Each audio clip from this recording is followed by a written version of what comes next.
All right, so good morning again. We're going to start Genesis, and the title of the book is important.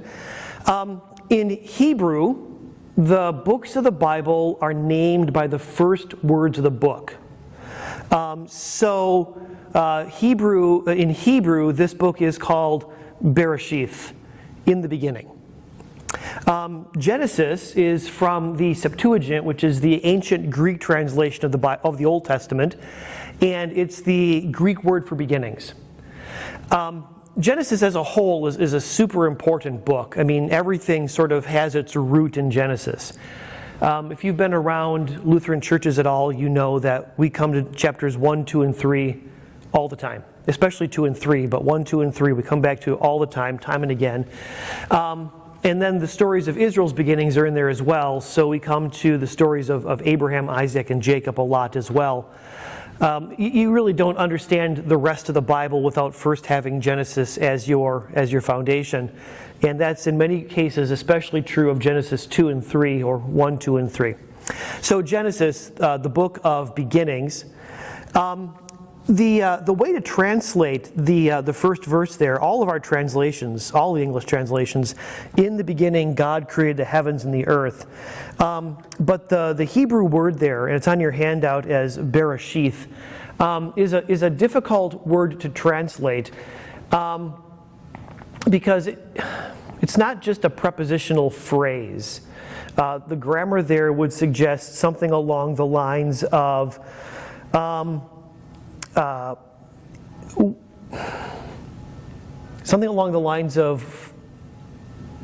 in the beginning when God was creating the heavens and the earth.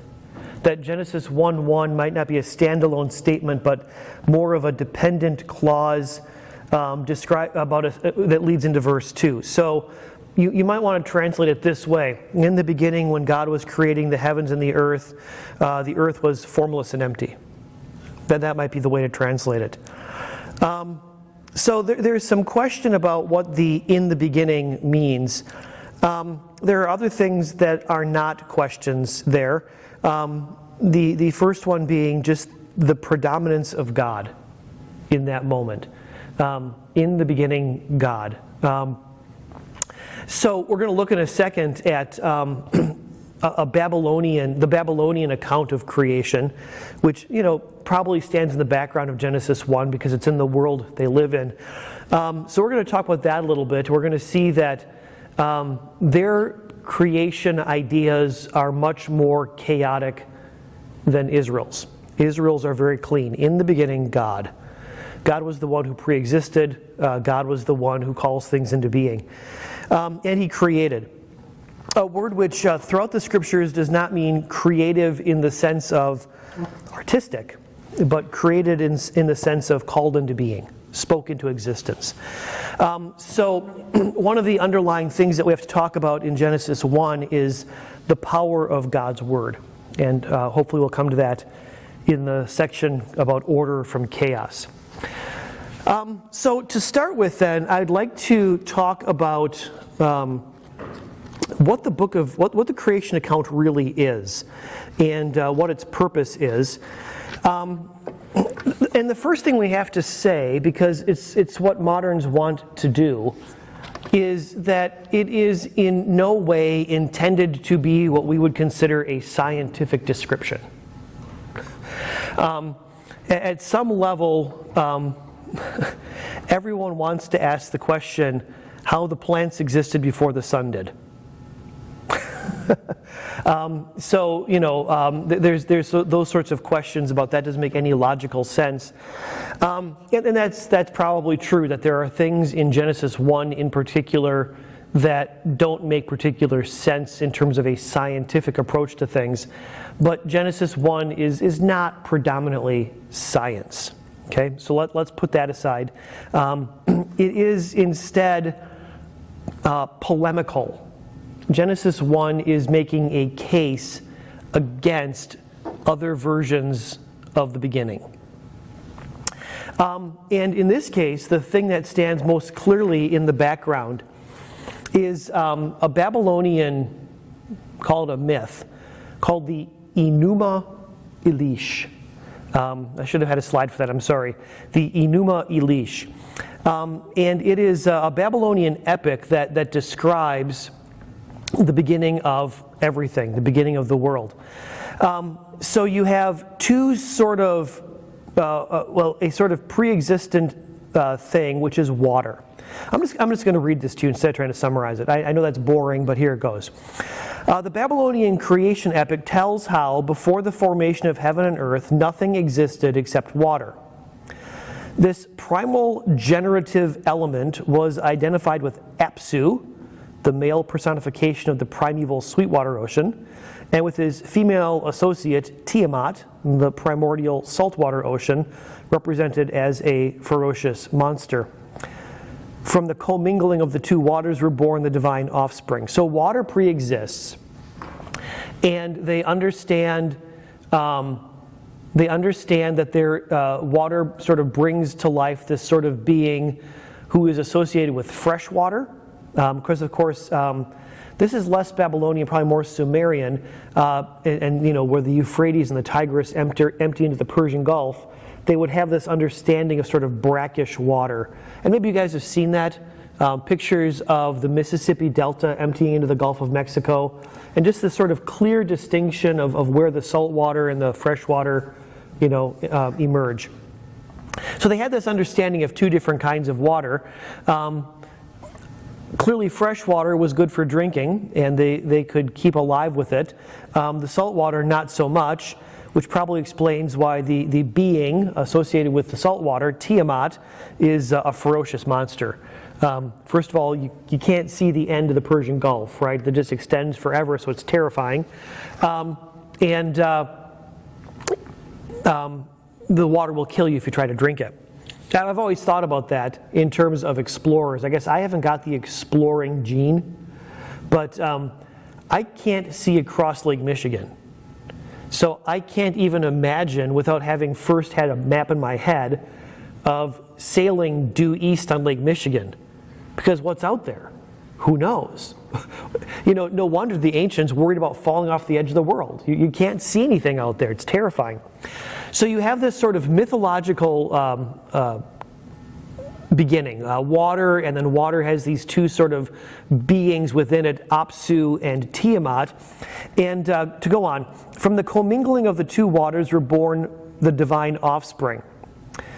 So Tiamat and Apsu have are sort of born of the water, and then they give birth to a second generation of gods. And these young gods are noisy and debauched and just partying all the time. They got the stereo turned up to 10, and Tiamat and Apsu are disturbed by them.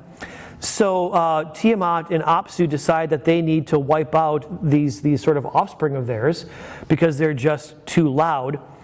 But one of the gods takes quick action, and the gods make war against Tiamat and Apsu. The god who does this, the young god who does this, is named Marduk, and he leads the other gods into battle. And the price of this is that he is going to be the chief of the gods. That's what's going to cost the other gods to have him lead into battle. And so he does, and they defeat both Apsu and Tiamat. And Marduk, let me just read this. Marduk sliced the carcass of the monster in two, and created of one half the firmament of heaven, and of the other half the firmament of the foundation of earth. So this is how the world begins. You have water everywhere. You have these sort of primordial beings who generate out of the water, and their relationship is of sort of lovers, consorts. They go back and forth, and their wrestling ends up producing the other gods, the younger gods. The younger gods tick off the older gods, and they try to kill each other. And then the world as we know it is the two halves of the ferocious monster Tiamat, who has been cut in half. So that's the ancient myth against which it makes the most sense to discuss Genesis. A couple of things to draw out here. In the beginning, God. So the first thing that we're talking about is that Genesis is not about the generation of the gods. God simply exists. In the ancient mythologies, the gods come from someplace else. This is also true in Greek mythology. Greek mythology has a similar kind of origin story. We're not as familiar with Greek mythology as we once were, but of course we know about Zeus, right, and Hera.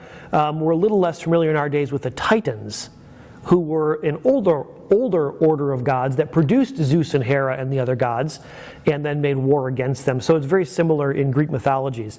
So Genesis stands apart in not even attempting to say this is how God was generated. So at the very outset, I think it's important to note Genesis takes a very different approach to things. It is not the water that preexists, it is God that preexists. He simply is.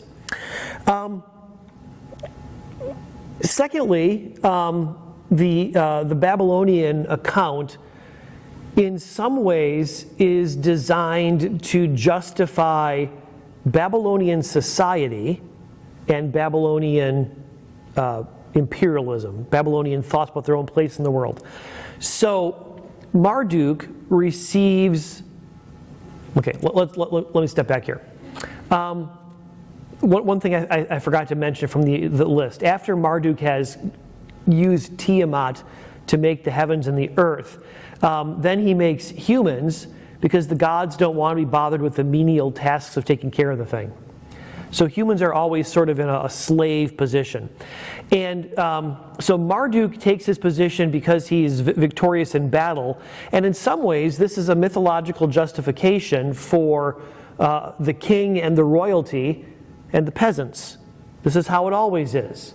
You know, and the king is specially identified with Marduk, and he's the cultic leader, he's the priest, and the people, they just support him. So there's sort of a political aspect to the Enuma Elish in the sense that this is how society is supposed to be. Rulers on top, peasants on the bottom. It's how it is with the gods, and it's how it is now with us, because the king is God's special person. And then because Marduk is this conquering god, and he is the chief god of Babylon, Babylon is then able to justify that they are the ones who should rule over the earth. So it explains Babylon's imperial pretensions. So all that's going on in this Babylonian myth, that's the background to it. And then in many ways, then Genesis stands counter to that. This is its polemical aspect. It is not about the genesis of the gods. There is a single God, and he calls everything into being. It is not about politics. It's not to say that Israel is the best of all nations. Instead, it's Adam who is blessed. And Adam is really, it's the Hebrew word for human, right? So we always talk about Adam as a dude, as a guy, and there comes a point at which Adam becomes a proper name. But I think it's helpful to read Genesis 1 and 2 especially, understanding that Adam typically ought to mean the human, is what it ought to mean. So there's no sort of sense of propping up Israel's speciality here. And it's in many ways non-mythological. There's no sense of the stories of the gods. God simply is. So, in a lot of ways, what we have in Genesis is an answer to the pagan ideas on tap around them. And the idea is that this is something completely different. Something completely different. So I think that's an important thing to put in the background, and to say Genesis 1's purpose is not particularly to tell us about science. It is rather intended to tell us about theology. Who is this God? What is his power? And how is he different then from the other gods on tap? In many ways, Genesis 1 and 2 is anti-pagan, is what it really is. So that's introduction. I know that's deep and a lot, so I'd like to ask for questions if you have them or comments or anything. I'm going to step off camera and get my tea.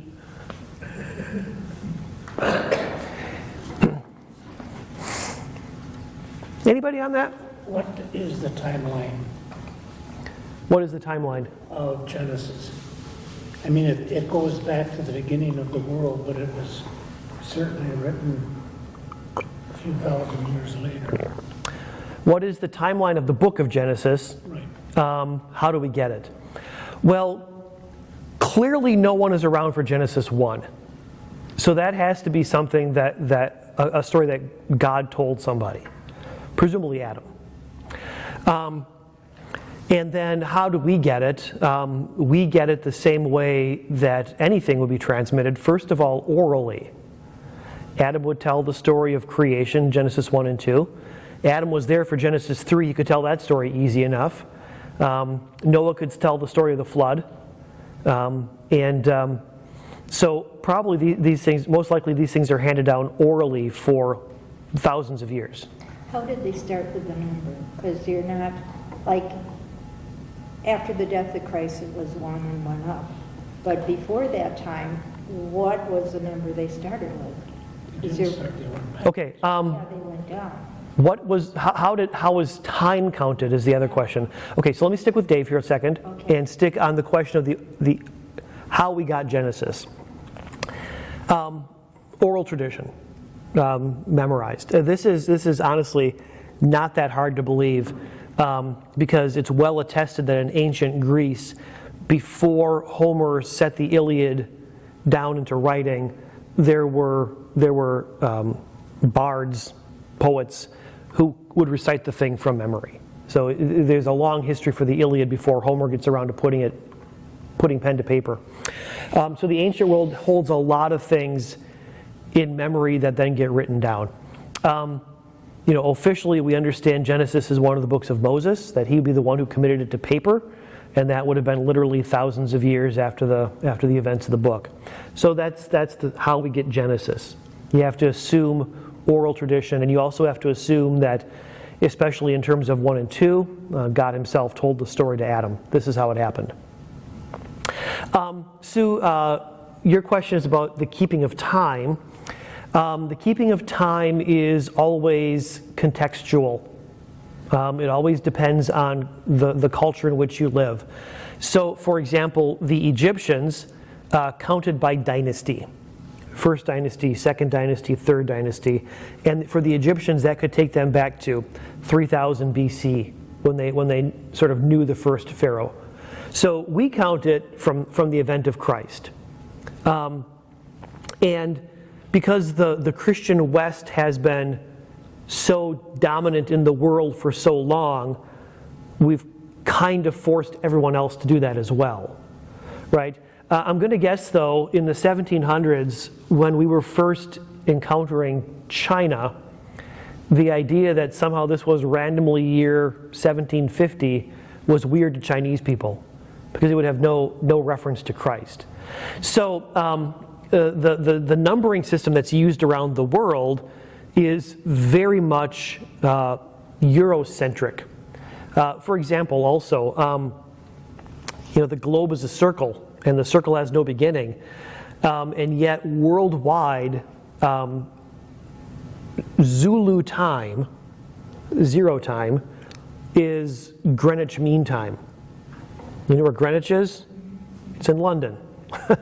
And somehow, they've been able to sort of enforce that now as the timing system that controls everything around the globe. It's completely random. It's because at the moment that we were doing this, London was the center of things. So it came through Greenwich. The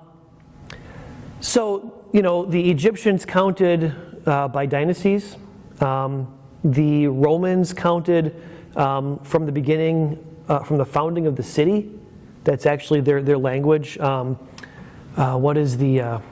There's a little thing that we use BC and AD. Romans would number A something U, literally from the foundation of the city. So, anything that would happen before what we count as 753 BC would have been for them negative numbers. I'm reading a book right now, and the time, it started with Genesis, but the timeline in the book didn't start until about the time of Abraham, I'm thinking. And then, I don't remember what that number was, but I thought, okay, how did they get that number? Right. Okay, so Sue's talking about a book she's reading that that's sort of talking about chronology, and doesn't actually start putting dates on things in the Bible until Abraham. Abraham is the moment at which we sort of move into identifiable history. Genesis 1 through 11, we regularly call the primeval history. Prime, it's not evil, it's prime, first, and Val, V-A-L, things. So it's the first things, in the same way that medieval means the middle things. But the primeval history, Genesis 1 through 11, it is really undatable. I mean, there's no super reliable way to go back and say, this is how long ago this was. There are those who have tried to do this. There was a man named Ussher in the late 19th century, and he went through Genesis and worked out all those timelines and ages in Genesis, like 4, Adam lived this long, then he begat this guy, and then he lived this long afterwards. And he came up with a number for the world that's like 10,000 years. I'm not sure that's how Genesis wants to be read. I think this goes to something that Rich will surely ask. I'm a young Earth guy, which means I tend to think of the Earth as in the tens or maybe hundreds of thousands of years old, as opposed to typical evolutionary ideas which peg it at billions of years old. 3.2 billion. 3.2 billion, right, there you go. That is literally 1,000 or 1,000,000 orders of magnitude different, right? I mean, it's really, really different timelines. But I'm not necessarily locked into the idea that, the Earth is only 10,000 years old. Ultimately, I think there's things we can say about the issue of origins that don't matter that much. But so this is what Bishop Ussher tried to do in the late 1800s. With the Tower of Babel, we started to bump into things that are recognizable. The Tower of Babel is recognizable as Sumerian or Babylonian civilization.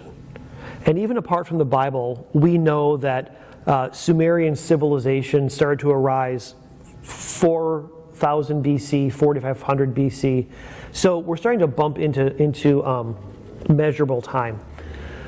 With Abraham, what we're able to do, because the nature of the story changes, so with Abraham, we're sort of able to work back from known dates, like, for example, the fall of the division of Israel in 930 BC, to the beginning of the reign of Saul, and sort of work back. And we can peg the Exodus then someplace between 1500 and 1400 BC, and then working back with the captivity in Egypt and through the lives of the patriarchs, we can peg Abraham somewhere 2000, 2100 BC. We can't get it exact for you.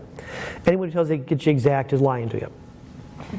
But if he's around the turn of the second millennium BC, then the political structures that we see at work and the migrations that are sort of implied in the text fit what we know from other sources. So, people always talk like, we can prove the Bible with archaeology. And I don't think that's the case. But what modern archaeology can do is it can show us those places where the Bible makes sense in the context it belongs. Abraham and the stories of Abraham fit what we know about the world from around the beginning of the second millennium. And it's not really until we get to David and Solomon and the Civil War that we're really into solid historical footing that we can date everything. Because then we have other sources around us that can help us. Okay? All right. Where were we before that? It's okay. It's okay. What's that? On Revelation. All right. So it's Genesis 1 then is a polemic and a case against paganism and against this sort of idea that the world is ultimately driven by chaos. That's the underlying argument. So within the Babylonian myth, the world is primordial chaos, and even the Genesis of the gods is, Apsu and Tiamat, they mate, but they're not friends. It's this sort of violent wrestling of these two bodies of water. And the gods enforce some kind of order on the world because the world is generally chaotic. In the Genesis account wants to come back and say there's something very different going on here, and that is to say that God is the God of order. And in many ways, what Genesis is simply trying to say is the world is not fundamentally chaotic, but the world is fundamentally ordered because a single God called into being according to a single plan and purpose. So you see there's very different assumptions about the world and the nature of the world, the nature of reality, the nature of evil. So in the Babylonian mythology, violence and evil are the genesis of everything. In the biblical cosmology, that's not the case. Instead, in there, we have a God who puts all things in their proper place and according to their proper season. So I think that's just an important thing to see here, that's what's going on. And even though there's this sort of nod to paganism, the earth was formless and empty, at the same moment that happens, the Spirit of God is hovering over the waters. So it's not just that there is this, these waters exist in this sort of chaotic way, but God sort of in Genesis 1:1 calls the elements into being, so to speak, and He is present over them at the same moment. Even formless and empty is different than saying that these waters are personified in Apsu and Tiamat. They're formless and empty. There are no primordial beings in there. It is simply God by His Spirit brooding over the creation He's about to make. So very much on this way. And then begins verse 3. And verse 3 then begins to demonstrate the ordering of creation.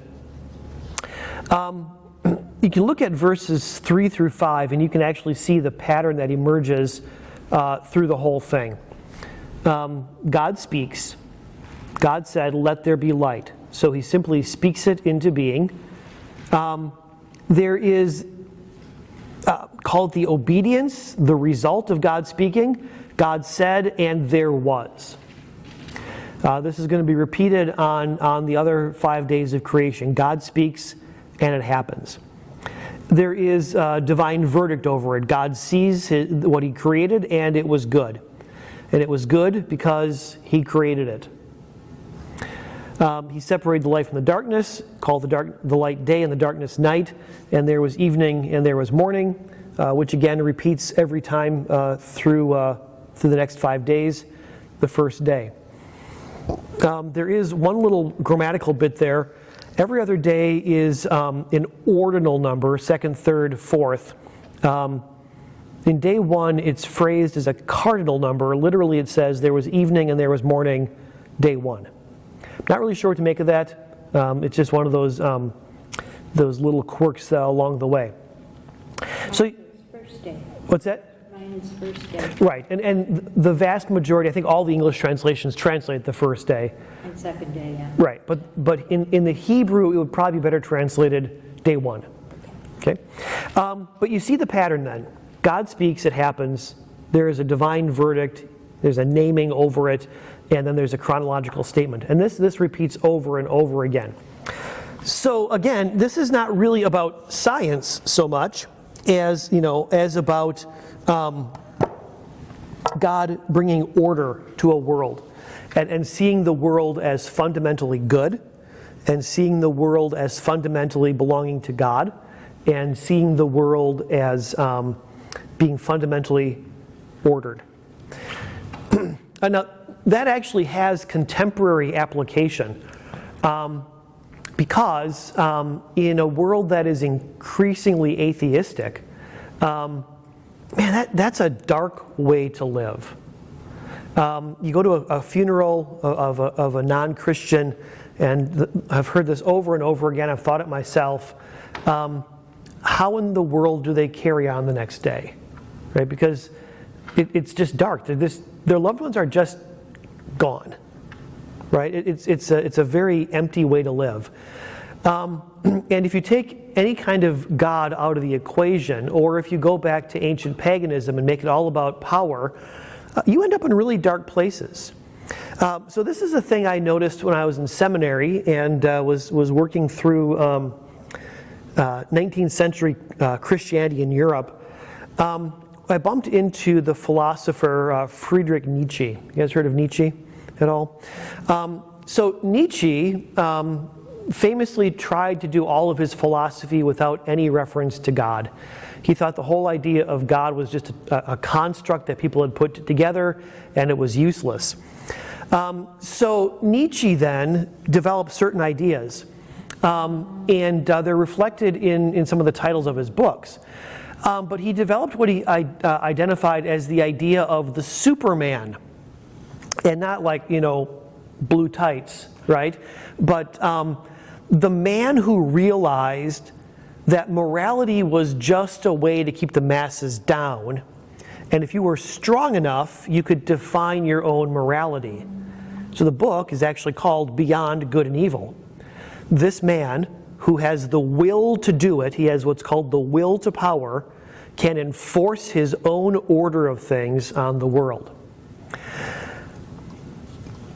You want to guess at a 20th century figure who was super influenced by Nietzsche?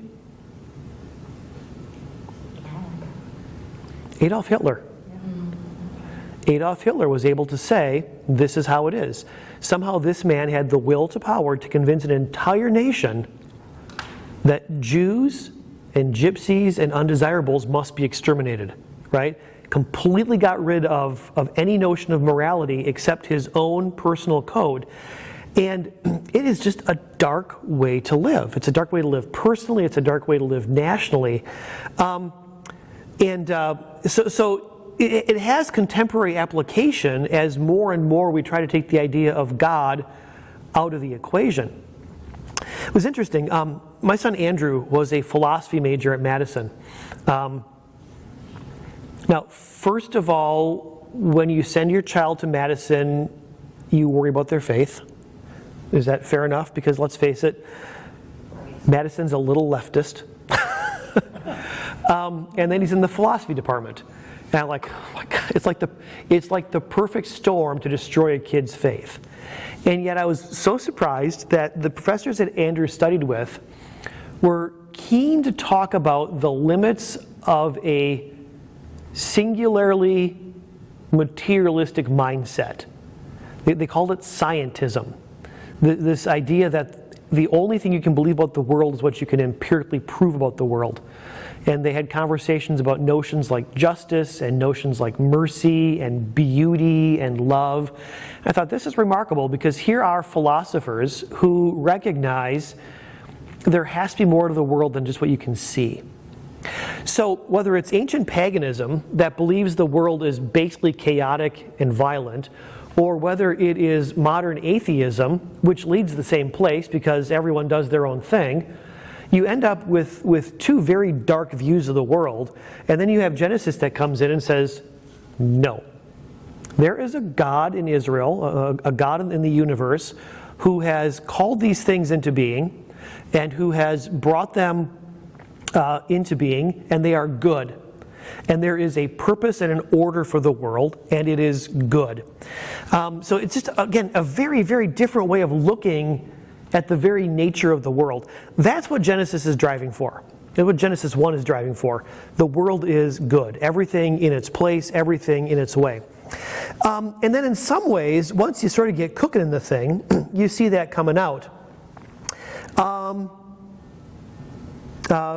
Verse 6, 7, and 8 creates a vault between the waters, separate water from water. The ancient conception of sort of firmament and earth.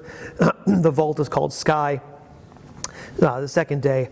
And then, so that has to do with how ancients viewed the world. Again, it's not a scientific statement, this is how the world is. It simply reflects how they saw the world. In the same way that if the scripture had been written in the 1400s or the 1300s, and they had talked about sailing off the edge of the world, that doesn't mean it's how the world is, it's how they conceive the world. But you start to get to a place where everything is in its place. So day 3, especially starting with verse 11, God said, let the land produce vegetation, seed-bearing plants, and trees on that bear fruit with seed in it according to their kinds, and incidentally in their seasons. This is again a polemic against chaos. The world is not fundamentally chaotic. Every spring the blossoms come out, and every summer the fruit grows. This is not a world that's designed to kill you. It's a world that wants to keep you alive. Same thing then with day 4 and the creation of the lights. Again, this has a secondary purpose as well, but first of all, there is a pattern, day and night. And they mark times and days and years. And they mark seasons. So again, there is order here.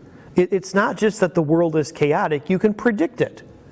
And ancient people knew how to do this. They would look at the phases of the moon. They'd understand the phases of the moon. They were very subtle in terms of how they understood the coming of winter and the shortening of day. I think I mentioned a few weeks ago, maybe it was in a sermon after Christmas, I forget, that Christmas is where it is, in part at least, because the Romans had a holiday called the Unconquered Sun. Now, we live in a northern climate. It's a little bit easier to figure out, but even 2,000-3,000 years ago, the Romans had figured out in their more southern latitudes that within 4 days of the winter solstice, the days were getting longer. Right? They'd figured that out. There's pattern here. There's meaning here. Same thing then. Day 5, you have water teeming with living creatures. Sorry. Let's go back to day 4. The other part of the polemic here, especially on day 4, is that a lot of ancient mythologies identified their gods with the sun, the moon, the stars. This is less Babylon and more Canaan. But you know, we hear about the starry host sometimes in the Psalms. That's not just, oh gosh, I can see the Milky Way. The starry host is pagan language for the assembly of the gods. And here in Genesis, they are put firmly in their place. Those aren't gods. Those are lights that God, singular, put in the sky. Day 5, you have the things in the water and the things on the earth. One of my favorite words in all of Genesis is right there in verse 20. And God said, let the water teem. I don't know. It's a word that draws 2 images to my mind. First of all, when I was a boy in Oshkosh, the ancestral farm on my mother's side butted up against Lake Butamore. And the family still had ownership of a little sliver, and we would go out there and we would fish the perch spawn every year when the perch ran. And you could stand on this little bitty dock that they had and look down there. And there is silver and pink everywhere. I mean, it was the only time I ever enjoyed fishing because you could throw a bucket in the water and catch a fish. I mean, they were everywhere. It didn't take any patience at all. You had to throw a lot of them back because they were like this big. who's going to fillet a fish that big, right? But they were everywhere, and it was just amazing to sort of see how this happens. The other image I have would more appropriately go for day 6, I suppose, with the things on the earth. But you know when you were a kid and play in the yard, there's that rock that mom's got kind of buried in the garden, and you knock it over, and there's bugs everywhere, right? And the thing is teeming with them. I love the word because it says that what the creation wants to do is produce life. That's what the creation wants to do. What do bunnies want to do in the spring? They want to make bunnies, right? And they're good at it, right? So that's the world. The world is designed for life, not for death. We talk about death later on, and death is the punishment. But again, there's this constant sort of polemic. This is what the world is for. And at the end of day 5, so the water is teeming, and the birds are flying across the sky, and they're making other babies according to their kind. And God saw that it was good. And then something new, God blessed them, and He said, "Teem even more." Right? Be fruitful and increase in number and fill the water and fill the earth and fill the skies. Teem even more. Right? Let life have its way. Let life bust out. That leads then to day 6. Let the land produce living creatures according to their kind, livestock, creatures that move along the ground, so creepy crawly things, wild animals. God made the wild animals and the livestock and the creepy crawly things. I don't know why they divide it that way. I suppose humans have always tried to identify animals someplace. We have our own systems of kingdoms and phyla and everything else that Dave could probably give us more information on. But here, there are three ways of distinguishing: are the wild critters, the tameable critters, and the critters that creep. Probably the bugs. I don't know. So that takes us to the middle of day 6. And I'm not going to go any further than that because I want to save the creation of humankind for next week when we give that its whole time. But at the bottom, you see a couple of things. I'm going to repeat myself here. First of all, God's priority. There's God, there's everything else. If you took a piece of paper and you divided it down the middle, and on one hand you said things that are God, and on the other hand you put things that are not, you'd have a single word over here, God, and everything else you can think of goes over here. There is no sense in which anything is God-like, or of the same character as God. He stands completely and totally alone from His whole creation because He calls His whole creation into being. This works against. So the technical word is pantheism, and in some ways, the ancient mythology that we talked about is kind of pantheistic, because Apsu and Tiamat are sort of generated by the world itself. And then they have other gods, and the gods make humans, and everything is sort of the same kind, just sort of at different points of strength and advancement. And Genesis says, no, that's not how it is at all. Again, contemporary application, and I'm not sure how much we want to get into this necessarily, but contemporary application would be when you try your very best to remove God from everything, you end up with evolution. And at least on the biological side of things, what evolution basically says is that every creature is basically the same because they all share the same common stock. So a human has no more particular value, evolutionarily speaking, than a cat or a dog or a mouse or a bug, right? Honestly. There's no qualitative difference between a human and the rest of things. There's no qualitative difference between a bunny and a snake, or an invertebrate, or whatever it is. and that too is kind of a dark way to live, because it puts all life then on a continuum, the same way that paganism puts all life on a continuum, that we're all basically sharing the same divine spark. And you see some of that in some of the weirdness that animal rights folks get into. Back in the 90s, Sue and I were just pondering the fact that this is our 30th year married and my 25th year in the ministry, and we feel really kind of old. You say back in the 90s, like, oh my Lord, that was a long time ago. But there was a hubbub in the Pacific Northwest about the habitat of a particular kind of owl. Do you guys remember that? Yes. Yeah. And Couldn't cut down trees. yeah, it was a whole thing.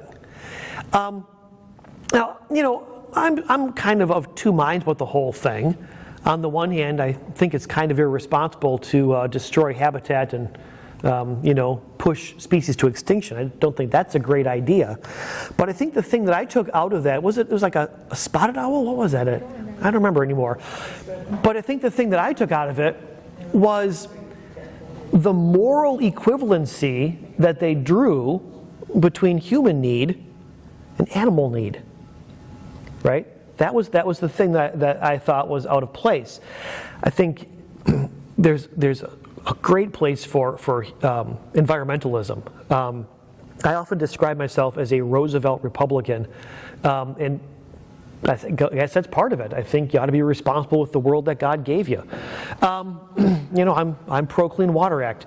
But moral equivalence between the needs of an animal and needs of humans, that's problematic. I remember when I was learning to drive, 16 years old, and my uncle is teaching me how to drive. And I still remember one thing he told me. He said, if there's an animal on the road, I don't care what it is, if it's a turtle, if it's a dog, you try to avoid hitting it. Unless you're going to endanger a human being. I thought, for a guy who wasn't much of a Christian, it's pretty wise. Because if my choice is running over a turtle or hitting a kid, the turtle's going to lose. Right? And if it's the family dog, I got a dog. I know what that would feel like. I remember one time my dad was plowing snow. I worked for the city, and dog ran out in the road during a snowstorm, and he hit it, killed it. He felt terrible. It was terrible, right? But if his choice was hitting the dog or hitting the kid chasing the dog, you know what he would have chosen every single time?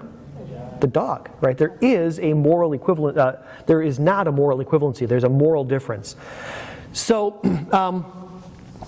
God's priority. God is completely different than the world around us. We're going to find out next week. I'm actually kind of stealing my own thunder. Next week we'll talk about the likeness of God, the image of God, that humans have a different kind of character within this created order. But still, God is in his own column. That's God's priority. The second we've talked about a number of times, God's goodness and the creation's goodness, therefore. The world is meant to be enjoyed. There are a number of places that talk about, drinking wine and letting your spirits soar. I'm not a big wine drinker, but we had my niece over for dinner last week, and she likes wine, so we had a bottle of... Man, that was good. I didn't have 2 glasses, I just had the one, but it's like, wow, this is really good. You're supposed to feel like that. You're supposed to feel like the world is good. And you're supposed to feel like the world is really designed to sustain life and to give life. That's what it's for. It's all about life. And there's other things you can talk about with life as well. So that is most of Genesis 1. Questions, comments, anything we didn't pursue that you'd like to pursue? Darlene? You're talking about hitting an animal. Mm-hmm. When I lived out in Montana, I think it was in the 70s, the girls were young. And Great Falls, even though they had the dog rule, in place, nobody there seemed to keep their animals confined. Okay. And there were a couple of times, there was was before seatbelts, so I had my kids in the back seat and stuff like that, and driving through town, and all of a sudden this dog runs in front. And I did stop the first time that happened when we moved there. Then it seemed like it was okay. I finally hit 2 dogs, so, because I thought, I'm not jeopardizing my children's. Right, right. In a choice between a human, But yet, I thought, it's the owners of these animals that are really at fault for yeah, not obeying the law. for sure, yeah, I get it, yeah. Anybody else? Sue? I don't know anything about evolution, but in evolution, does everything evolve from one thing? Does everything evolve from one thing?